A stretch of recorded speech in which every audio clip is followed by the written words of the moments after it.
Hello students, today we will study class 6 geography chapter 1 part 3 the sun. The sun is at the heart of the solar system.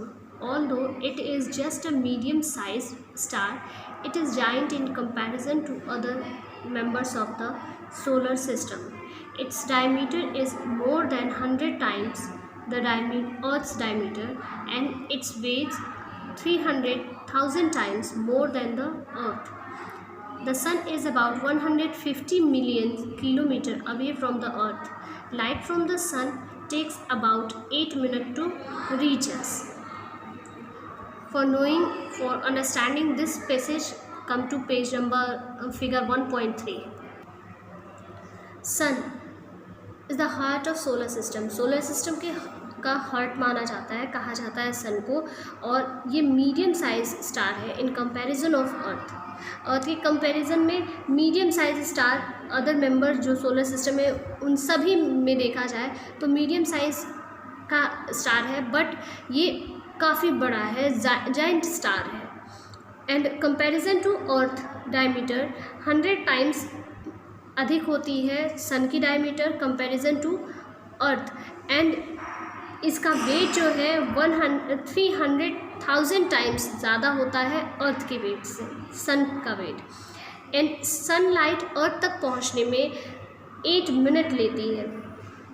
8 minute time लगता है sunlight को अर्थ तक reach करने में. Come to next paragraph. Sun is made up of highly compressed hot gases. The sun gives out an enormous amount of heat and light.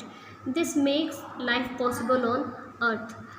सन जो है वो highly compressed hot gases से बना है, एंड इसकी हीट और लाइट की वजह से ही अर्थ पे लाइफ पॉसिबल है. Light from sun gets reflect from the planets and their moons. Sunlight planets और उनके मून से, हर प्लैनेट का अपना खुद का सैटेलाइट होता है, खुद की मून होती है, तो उस पर जब लाइट पड़ती है तो वो रिफ्लेक्ट होता है और यही रिफ्लेक्शन से ये शाइन करता है. This make it possible for us to seen them since they do not produce their own light. और इसी वजह से, इसी रिफ्लेक्शन की वजह से लाइट एक सन से रिफ्लेक्ट होकर जाती है और प्लैनेट्स पे, मून पे पड़ती है, और वहाँ से जब रिटर्न होती है दूसरी तरफ, सनलाइट की तरफ जिस डायरेक्शन से आ रही है उधर, तभी ये प्लैनेट्स चमकते हैं और हमें विजिबल होते हैं. I hope this passage is both clear to you. Come to the next one, planets and their motion. After the sun, the largest celestial bodies in the solar system are the 8 planets. सन के बाद largest celestial body जो होगा solar system में वो 8 planets हो जाएंगे. In order of their distance from the sun they are Mercury, Venus, Earth, Mars, Jupiter, Saturn, Uranus and Neptune. इनकी distance के अकॉर्डिंग, सन से डिस्टेंस के अकॉर्डिंग इन्हें सीक्वेंस में रखा गया है. Mercury, Venus, Earth, Mars, Jupiter, Saturn, Uranus and Neptune. Neptune जो प्लैनेट की कैटेगरी से इसको निकाल दिया गया है, बिकॉज प्लैनेट के कुछ क्वालिटीज़ को ये नहीं रखता है, इसलिए इसे निकाल दिया गया है. और आप इस तरीके से कह सकते हैं there are 7 planets at current position. और इसे लर्न करने के लिए आप शॉर्ट में लर्न कर सकते हैं. डिस्टेंस के अकॉर्डिंग सारे प्लैनेट्स को, डिस्टेंस के अकॉर्डिंग प्लैनेट्स नेम लर्न करने के लिए हम इसे शॉर्ट में भी लिख सकते हैं, ट्रिकी वे से लर्न कर सकते हैं. My very efficient mother just serve us as nuts. M for Mercury, V for Venus, E for Earth, M for Mars, J for Jupiter, S for Saturn, U for Uranus, N for Neptune. ये सन की category में है. Sun की distance की category में इसको रखा गया है.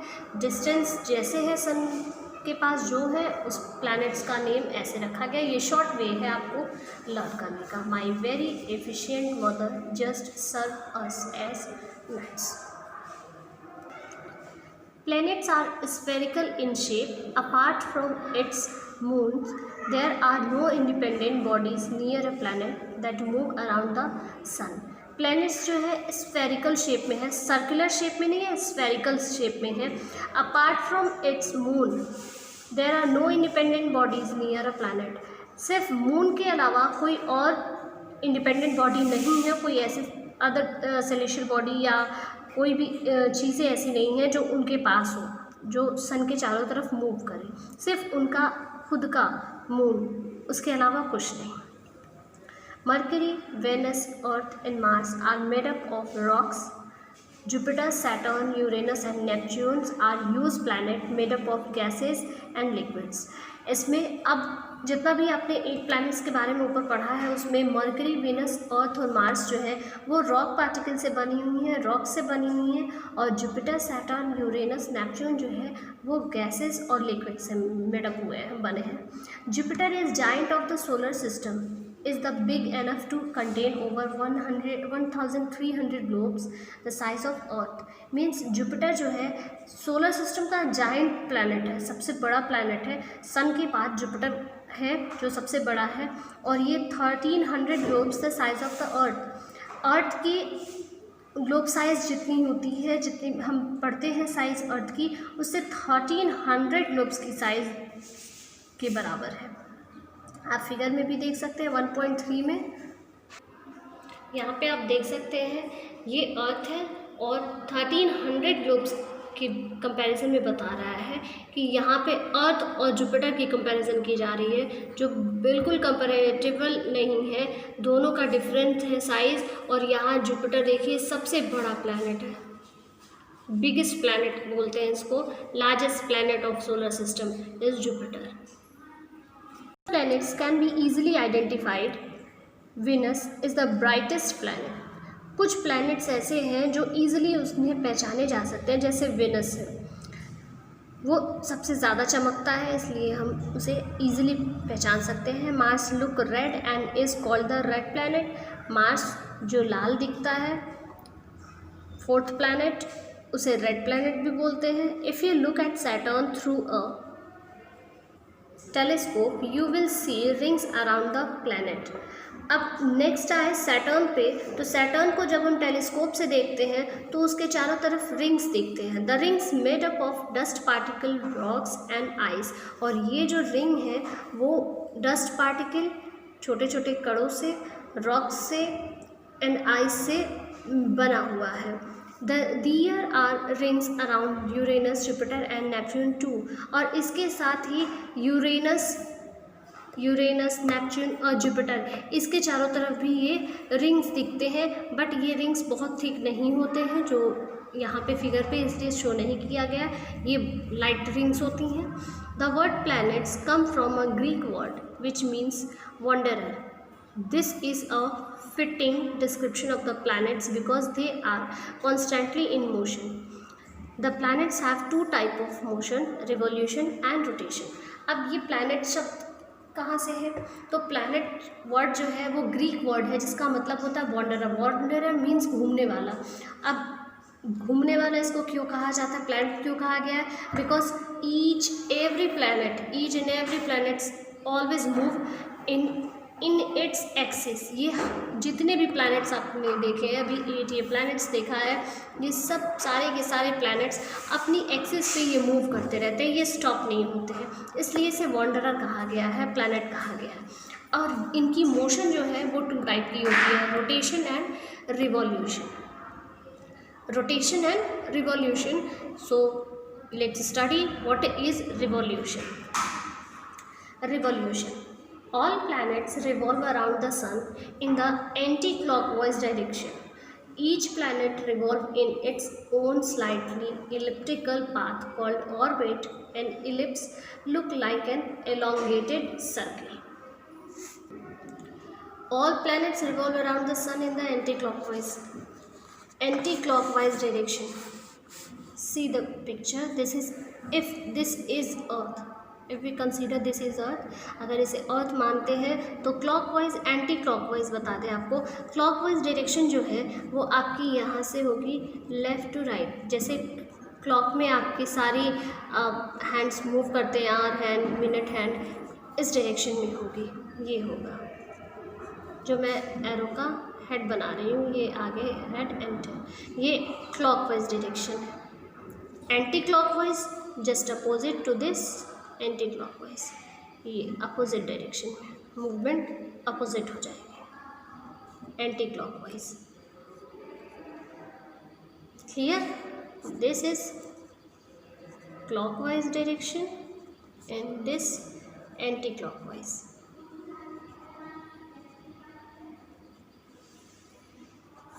Okay, come to the book.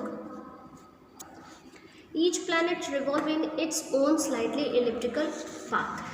Her planet का एक खुद का स्लाइटली इलिप्टिकल पाथ होता है। ये उनकी पाथ हो गई, ये उनकी पाथ हो गई, इलिप्टिकल ऑर्बिट है। और ये अगर प्लैनेट है तो ये अपनी ऑर्बिट में मूव करता रहता है। यहाँ पे भी मूवमेंट होती है और सेम कंडीशन में अगर यहाँ पे सन है, सपोज दिस इज सन, तो ये अपनी ऑर्बिट में ये इसकी हाउस को कह सकते हैं, इसकी क्लास को कह सकते हैं, इसके रूम को कह सकते हैं, ऑर्बिट कहा जाता है। तो ये इसमें भी मूव करता है और उसी टाइम पे ये सन के चारों तरफ भी मूव करता है। तो हमें सन के चारों तरफ जो मूवमेंट हो रही है अभी उसकी बात नहीं कर रहे हैं, अभी सिर्फ ये प्लैनेट अपनी ऑर्बिट पे मूव कर रहा है, इसकी बात करें। दिस इज प्लैनेट्स ऑर्बिट, ये उसकी अपनी एक्सिस है, इसको एक्सिस भी कहा जाता है और ऑर्बिट भी बोलते हैं। Okay, since Mercury is closest to the Sun, it has the shortest orbit. Mercury जो सबसे ज़्यादा क्लोज है सन के, सबसे पास है, इसकी ऑर्बिट जो है सबसे छोटी है, बिकॉज ये सबसे पास है सन के। Therefore, it takes the least time 88 days to complete one revolution. इसलिए इसको सन के चारों तरफ मूव करने में, यानी कि रिवॉल्व करने में, revolve to move around, revolve की meaning to move around, sun के चारों तरफ जाने में 88 डेज लगते हैं। Mercury 88 days. Therefore, it takes 88 days to complete one revolution. The Earth takes about 365 days and 6 hours. और in comparison of Mercury, Earth जो है सन के रिवॉल्व करने में, सन को रिवॉल्व करने में 365 डेज 6 आवर्स लेता है। While Neptune the farthest planet from the sun, it takes 165 years to complete one revolution. और सबसे लास्ट प्लैनेट अगर देखा जाए सोलर सिस्टम का तो नेपच्यून है, जो 165 ईयर्स कंप्लीट करने में रिवॉल्यूशन लेता है टाइम। मरकरी सबसे पहला इसलिए बताया है, पास है सन के। अर्थ जो मिड में पड़ेगा, अर्थ, मार्स, जुपिटर, सैटर्न, ये नियर अबाउट सेम टाइम लेंगे। कुछ टाइम बस इंक्रीज़ होगा अर्थ से मार्स का, और मार्स से ज़्यादा थोड़ा जुपिटर का।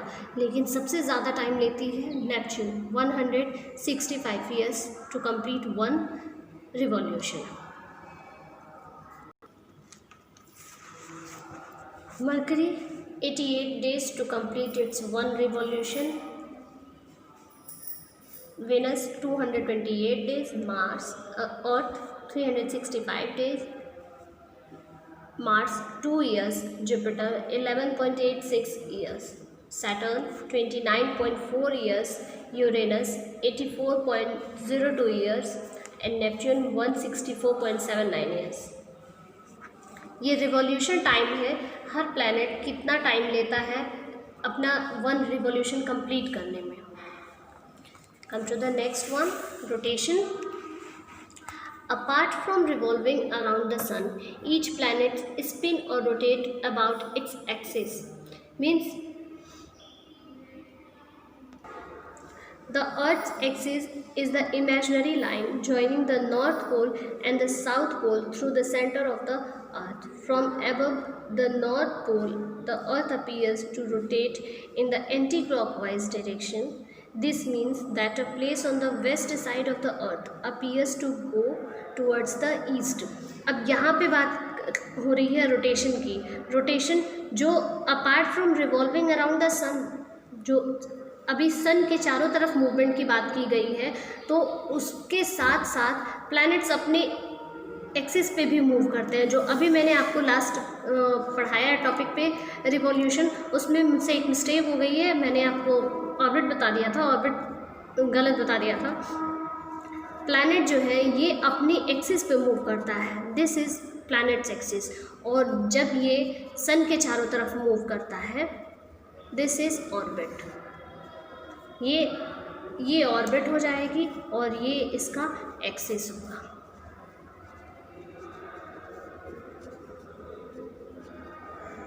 जब अपनी ऑर्बिट में मूव करेगा तो ये रिवॉल्यूशन की प्रोसेस होगी, जब अपने एक्सिस पे मूव करेगा तो रोटेशन की प्रोसेस होगी।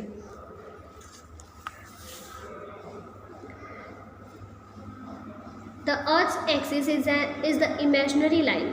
अर्थ एक्सिस जो है इमेजनरी लाइन होती है जो नॉर्थ पोल और साउथ पोल के साथ जुड़ी रहती है अर्थ के सेंटर से। आप देखेंगे ये अर्थ है, ये नॉर्थ पोल अगर कहेंगे, ये साउथ पोल, तो ये एक इमेजनरी लाइन है, काल्पनिक रेखाएं हैं।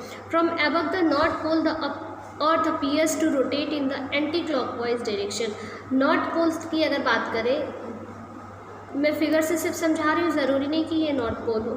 आप जब देखेंगे उसकी मूवमेंट को कैलकुलेट करेंगे तो वो हॉरिजॉन्टल भी हो सकती है, वर्टिकल भी हो सकती है, ये थोड़ा और तिरछा भी हो सकता है, नीचे भी हो सकता है। तो यहाँ पे सपोज़ अगर नॉर्थ पोल यहाँ पे है तो इसको ये माना जाता है कि अर्थ जो है एंटी क्लॉकवाइज डायरेक्शन में, यानी कि ऐसे मूव कर रही है नीचे की तरफ, इधर से उल्टे डायरेक्शन में। This means that a place on the west side of earth appears to go towards the east. इसका मतलब ये है कि ये अर्थ प्लैनेट है और यहाँ पे जो वेस्ट साइड, जो प्लेस वेस्ट साइड में होगी, वो जब ये मूव करेगा तो ईस्ट साइड में भी जाएगी, यहाँ पे भी होगा।